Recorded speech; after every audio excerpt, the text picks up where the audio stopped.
I'm Jaclyn Johnson. And I'm Marina Middleton. And this is Work Party, a podcast that's part work and part party. Work Party celebrates a new generation of women who are redefining the meaning of work on their own terms and having fun while doing it. In this podcast, we are diving into all the areas of being a working woman: mind, body, and business. No topic is off limit. Real talk and hot takes. Think of us as your internet work wives. This is Work Party, the podcast. Wait, where's the champagne? Welcome back to Work Party. If you've been anywhere near a grocery store, a TikTok feed, or a Super Bowl party in the last year, you already know Poppy. Neon cans, prebiotic soda, celebrity fans, insane influencer campaigns, and more. But today we're going behind all that. The real story of how Allison Ellsworth built, scaled, and sold it to PepsiCo for nearly $2 billion.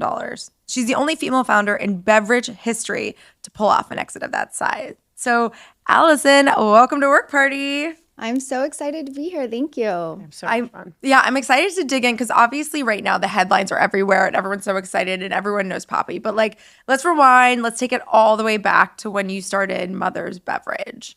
Yes. Wasn't that so embarrassing that it was Mother and that it was an apple cider vinegar drink? But the beauty of it, it started out of a passion project. So I had a ton of quote unquote girl problems where the tummy was off, the skin was a mess, and I had a total lack of energy.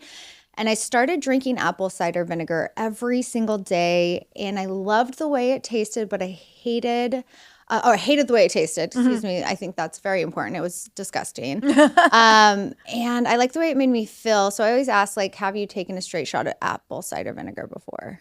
Yes. So I know it's hugely beneficial in the homeopathic community, and I definitely have but it is disgusting. Well, and it's hard to sustain it, right? And to take it every day. And I was filling up these big jugs of water and putting lemon and honey in it and just trying to mask the taste just to get it into my body. And I was there just has to be a better way. And I think most entrepreneurs or most people that create something for themselves, that's honestly the best way to start a business. And so, and I didn't even know I was starting the business at the time. And it was one of those moments that I feel like I got the product to a good place where my neighbors and my husband, everyone was really excited about it.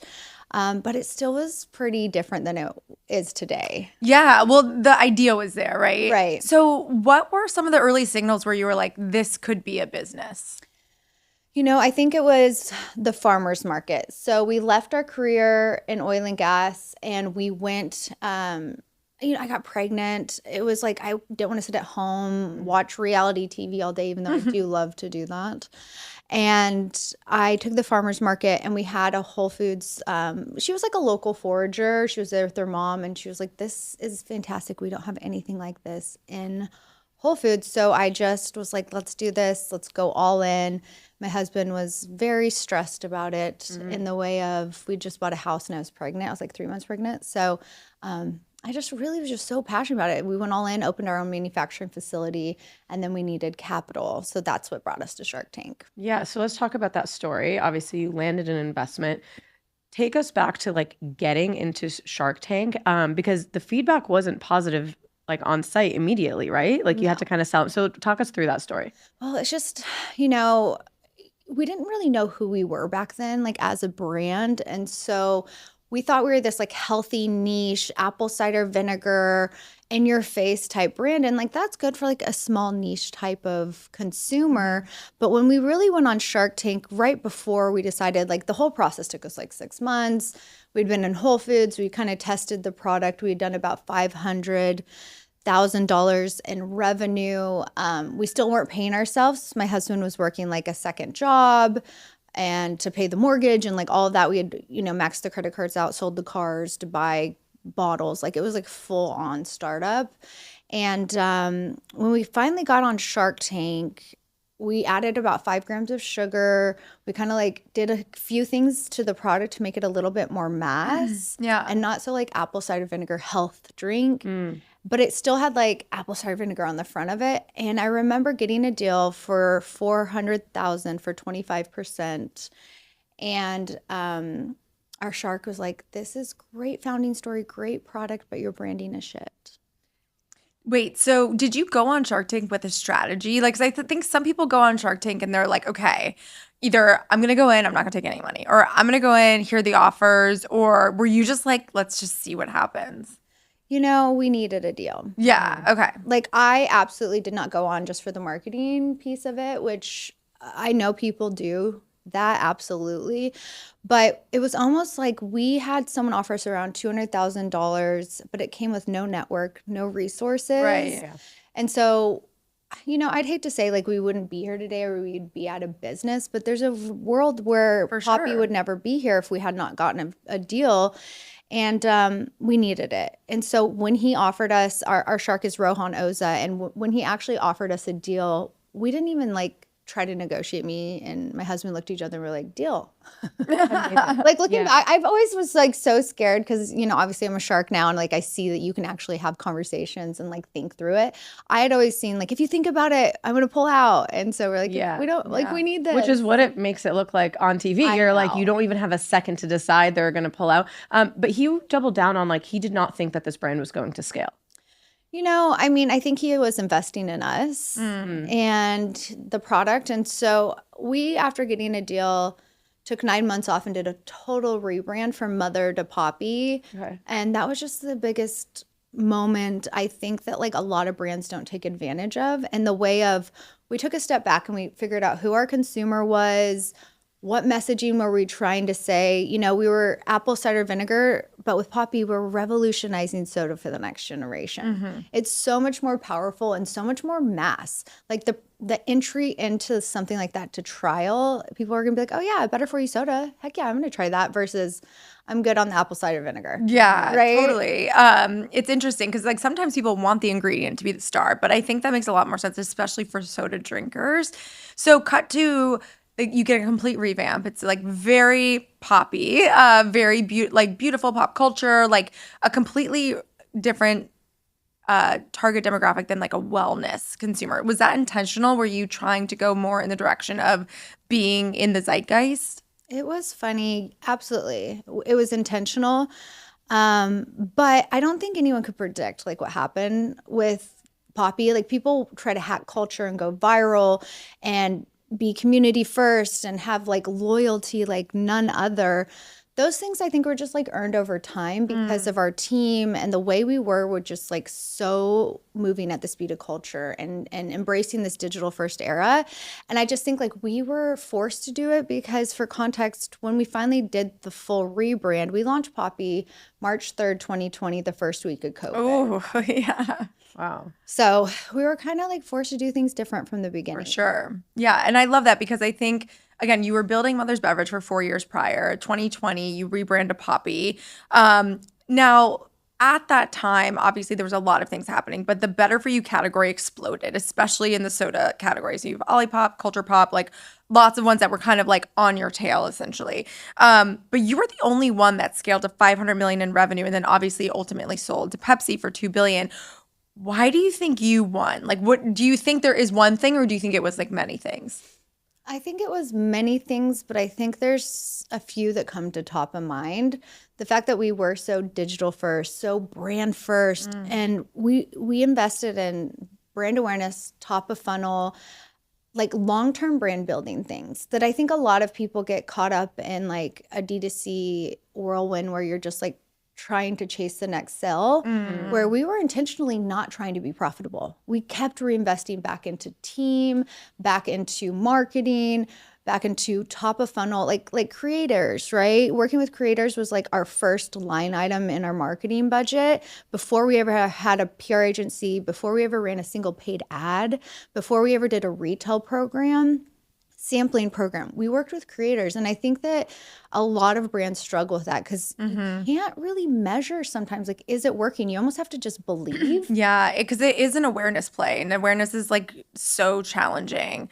Okay, so you mentioned that you were doing this and not being profitable. Talk to us about that strategy because I think for some of the small business owners, there's just so much confusing messaging, right? Yeah. It's like build your business, don't raise, be bootstrap till you can't. Once you do, be profitable, don't spend. Like, and I feel like it's so confusing for customers, especially like in a CPG world. And I think what you're saying is actually very valid. Like you need to build and grow and like put fuel on the fire. But talk to us a little bit about that strategy. Yeah, it's investing in brand building long-term initiatives.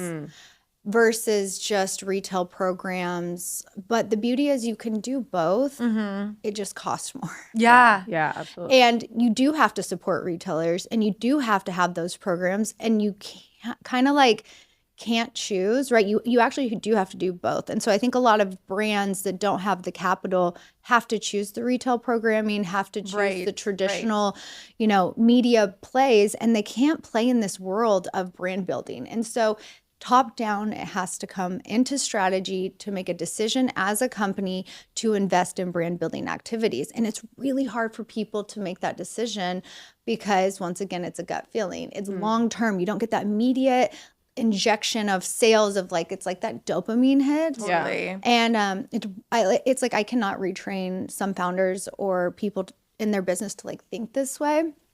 And I think something else that was really important at Poppy is we professionalized our business pretty early on. That's another really big thing I hear with founders is I've been doing this by myself for 3 years and I have one employee and I don't want to give up equity. It's okay, so when are you going to become an actual business? Because right now you're kind of killing yourself. Yeah. Hire people, give up equity, put advisory roles into place, let go of control, right? So I think me and my husband were really good. We were seeing what was happening in the momentum. We're okay, we need help. Let's bring people in to help us. Let's surround ourselves with smarter people that we can really fuel this growth. Yeah. That is a really hard thing for founders to do. It's two different strategies. And it's interesting because I feel like I'm more that and you're more the opposite. But I think it's because I've done it twice before where I've sold 2 companies, but and I did it myself. And I'm no, let's invite other people in. Yeah. And there's no wrong way to do it, obviously. Totally. And, we talked about on a panel yesterday, we're VC backed now. And so the strategy is build as big as you can. You don't need to be profitable right away because we want to make this big splash. And as someone that has been a solopreneur before and is so revenue driven, I'm lose money? What are you talking about? Lose money? That, it's just a different shift. And I love that you tapped into creators. A lot of businesses obviously struggle with that. They don't know how to align with the right creators. And so I want to understand, if you're breaking down Poppy's success, okay, into percentages, product, brand, distribution, timing, marketing, how would you say you prioritize that from timing to distribution, brand alignment? What would you say the percentage is? I think it's more of body parts. So the brand and the creative was the heartbeat. And almost everything was dictated through that. For example, and I think this is a good one, our Costco packs. You would think, the team on the sales ops side, they can figure out that and we'll focus on then how to market it. But the actual physical box, the flavors we put in, the creative and marketing team were deciding what to do that. Because if you leave it up to the sales team, they're going to put in the top 3 flavors and they're going to do it. And I looked at it at one point and the top 3 flavors were a pink, and a red can. I said, that's not going to look good on shelf. You guys need a green can, a blue can. We need some rainbow. We need some colors. And we picked some of our mid flavors and some of our top ones. And everyone was Allison, we cannot do this. This is just not the way we do it. And it was our summer watermelon pack. It ended up being one of our most successful Costco packs because it jumped off the shelf. It was something that people couldn't get at certain places. So I think that's a good boring example of how we allowed basically the creative and brand to help guide. So it was the heartbeat. And then you have the sales team is out there running, right? So they're your legs running and getting all the stuff done. And then you have the ops team, which is keeping everything together, which is the brain. And I just think I don't know if it's a percentage, but it's working together with the heartbeat and the guiding vision light being the creative and brand team because they just trusted that. Yeah. And that's kind of what had gotten us there. And so they didn't want to mess it up. Yeah. So after Shark Tank, how much money did you guys go on to raise? I think we were very lucky to have a VC that backed us the whole way. We did try to go out and raise a couple separate rounds, but it was really from strategics. We had celebrity investors the Olivia Munns and the Jared Leto's and the Kygos of the world. And for comparison, I think our biggest competitor raised 165 million. I think we only raised about 65 million. Yeah. We were very capital just smart. Yeah. But we never were trying to be profitable through it out. We just had a really insane team, smart people. Yeah. Right? Running the business that knew what they were doing with 30 plus years of CPG experience. Right. And we were just so well oiled. So it's three things: people, platform, and product. So if you have a great product and you have a great platform, which is like a company, good org chart, people, then I just think like we were just roaring at on all cylinders. Okay, I have to share this because this has quietly changed how I get dressed. You know when you try a piece on, immediately fall in love, it makes you feel powerful, feminine, confident, but you want everything to stay exactly how it should? That's where Hollywood Fashion Secrets comes in.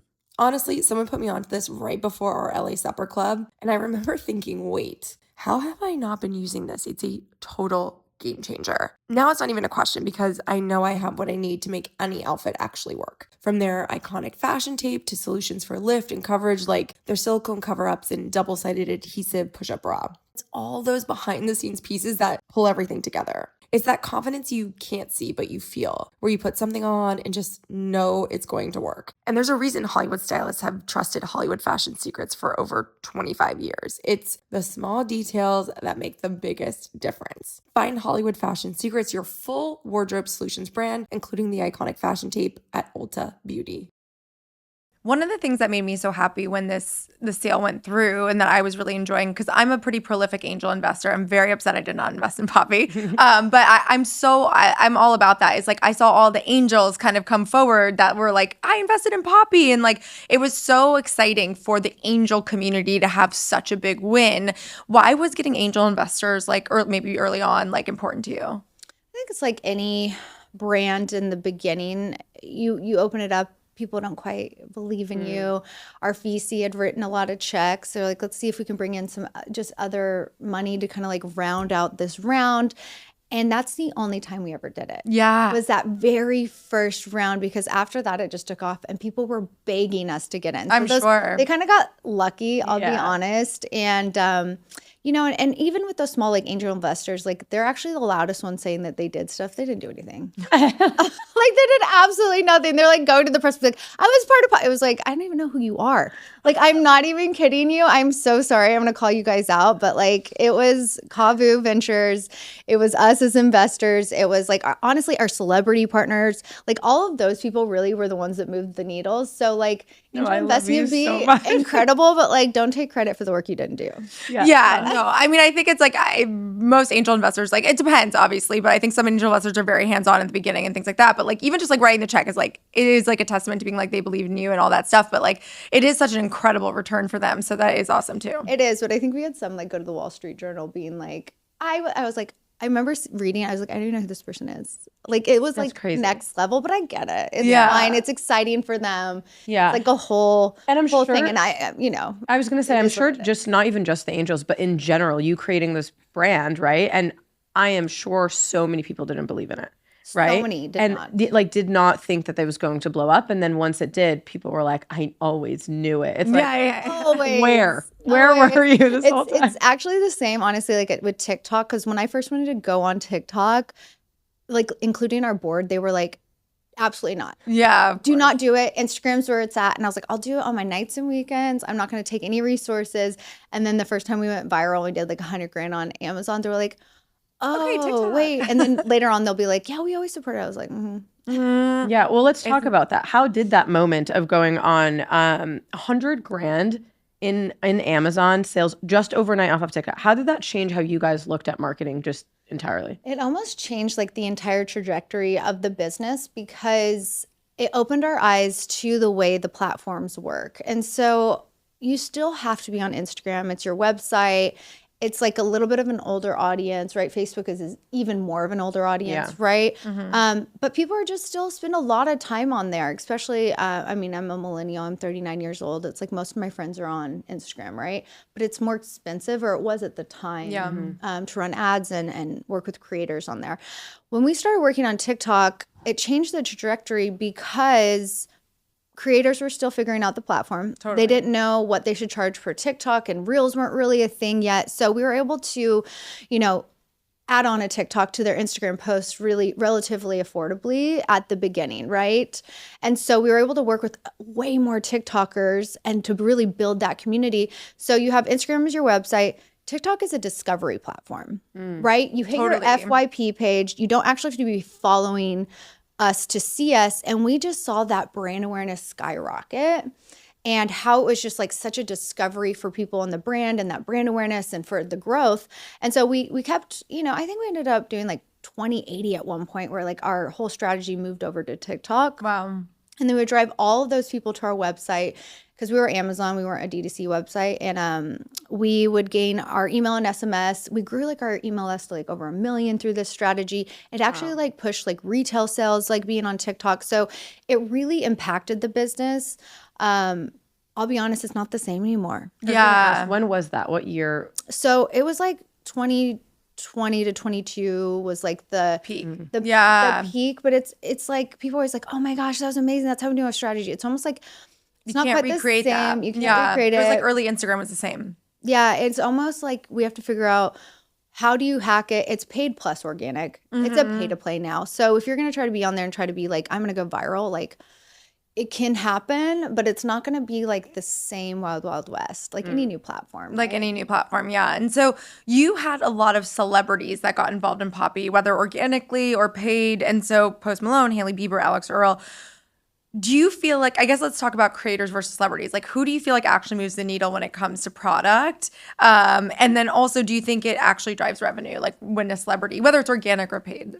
I think it depends. I think the size of the business and the size of the creator that you're working with is really important. It should actually match. So in the early days, it does not work if you try to slap a celebrity to your brand because one, nobody can find your product. And two, if you have 30,000 followers and like you have a huge celebrity posting you, like people are gonna be like, this is just like really weird. And we had an example where we worked with a big celebrity year one. She posted, we got 0 followers and 0 sales. Return, yeah.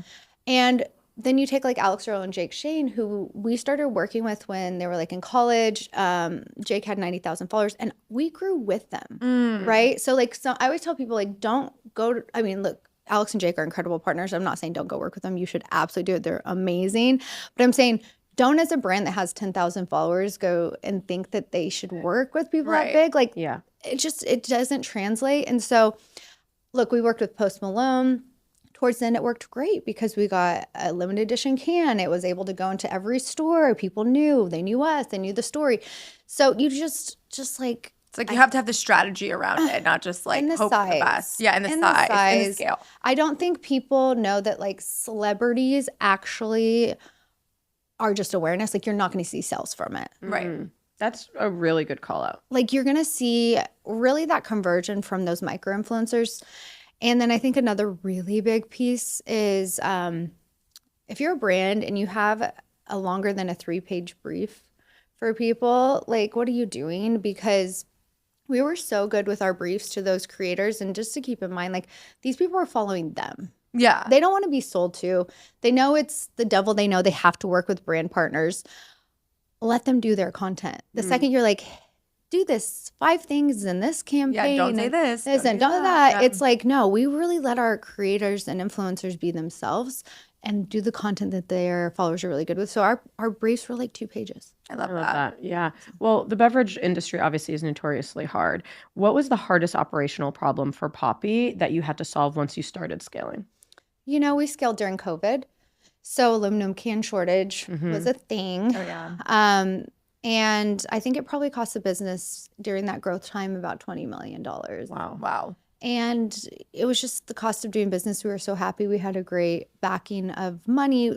And that is something I want people to keep in mind. We were very blessed. You have to have money to scale. Right?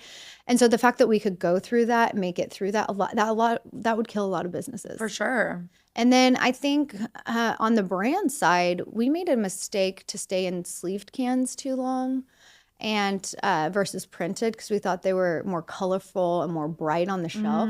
That cost us about $17 million. So there's some stuff that we like Are you so normal? good packaging? Yeah. Are you normally very comfortable with risk and like? Oh yeah, I love You it. are. I love it. Yeah. And also your husband, right? Like, are you guys or He is like, we're both very entrepreneurial, Got very it. risk adverse, and I think it was just the culture at Poppy. When you are seeing something that works, so when a company has momentum and you pull back on that momentum, it's really hard to get it back. Mm. And we saw that one year, I think it was year 2, we went out of stock. We had a viral thing hit with it. It was like Ollie, the gummies and Poppy. Mm. And it was like, eat this and do this and X will happen or whatever. And like it went viral and both the brands sold out and we couldn't get back on shelf for 6 weeks later. And we were like roaring. It took us like 6 months to kind of like get back to where we were and do that stuff. I am such a huge believer in momentum. I talk about it all the time. I'm like, when you have momentum, you have to ride it as hard as you can. Cause I'm like, you can't manufacture momentum. It just happens. I love that. A lot of people don't know how to ride it. Yeah, no, 100%. Okay, so let's cut to the headline. Pepsi ultimately acquired Poppy for $1.95 billion with a B dollars, which is amazing. Tell us a little bit about that moment and getting to that place. Because obviously, like having sold 2 companies myself, like getting deals done is exhausting. It takes forever. It's like, and it's always this like, is it happening? Is it not happening? You know, all those things. Were you just laser focused on building the business or were you highly involved in the deal? I think it was a little bit of both because we did not like do like a formal process that said we were like, we're for sale. I think in Beverage, there's only a few buyers. For sure. And so you kind of start dating and you run into each other at conferences and you get to know people. And it's actually a very like small world. And so we talked to multiple people, but the difference why we kept coming back to Pepsi, I mean, it was probably like 18 months talking to them. Yeah. Was they just got better for you. Mm-hmm. They really wanted to partner and allow us to stay the same, which was really important for me. Yeah, it's huge. And they like offered all of our workers jobs. And at Poppy, we gave everybody equity except for maybe like 1% of the company that kind of came in at the end. You know? that one. Yeah, it does. But I mean, but like when you're only there for a couple months or something. If you're only like, there's people that like 3 months before we sold, like, come on. Yeah, no. And so like we made like 40 people millionaires, like all this stuff. Like our employees and our team was like the secret sauce to why Poppy was like so successful. Awesome. So it was just like all of these things kind of started to align. And then they just gave us an offer and it was a good offer. And we negotiated over like 3 days and said yes. And then we went right into due diligence, which took about 6 weeks. And then there's that weird waiting period, hoping the FCC, like oh yeah, will totally, approve it, yeah, like please. And then I find it. So basically, the whole process from when we got the offer to close was, I think, February to May. Yeah, that's pretty fast, I would say. I mean, for companies of both your sizes, it was very fast. So, how did you know it was the right moment to sell? Was it just like, okay, we built the thing, we've done it, right? And like now we have this offer to like obviously global expansion, all these different things. Was it just like the right moment? And like, what were the conversations like with you and your husband? Because like, not only is it like a huge professional, fee, it's a totally different personal thing as well. So having all those types of conversations, you can get too big to be bought. Yes, which is very real. And we needed a distribution partner if we truly wanted to revolutionize soda for the next generation. And so it was the timing of growth. We were growing so fast that almost if we would have waited another year or two, we would have been $1 billion in revenue company by ourselves. And it's hard. It's like harder to buy $1 billion company than a $500 million company. You have to right? start buying companies. Yeah, like it's true, right? Yeah. And then you have to go public, and then you don't have the distribution. So these were conversations we were well aware of. Yeah. And you look at someone like a Celsius who is IPO, but they have Pepsi that distributes them, right? That could have been a model, but that's a really hard model to do and to convince Pepsi to come on without owning you. So there's a lot to it. It was a fine line. And then we did always know we wanted to sell the company for that distribution piece. Yeah. So it wasn't something that me and my husband were like resistant to. We were excited about. I mean, it's like legacy for my family, my kids. Of course. Changed our lives, So I think it was just we got really, I don't like to use the word lucky because like luck looks like a lot, like hard work, but it was the timing was good. I love it. I mean, your story is amazing. We want to do some rapid fire questions. Yes. Biggest splurge post exit. We went to Europe for a month, obviously experiences, and then I love to shop. Yeah. It's like a problem. Yes. My shoe collection is a little crazy. My hubby like doesn't love it, but I tell him it's my money too. That's right. Yeah, absolutely. You also are angel investing a little bit. What's your latest angel investment? Oh my gosh, so many good ones. I love Preston Lane. It's incredible clean house cleaning that makes your house smell amazing. Bobby, the formula company, it's so good. They're like actually making change and movement.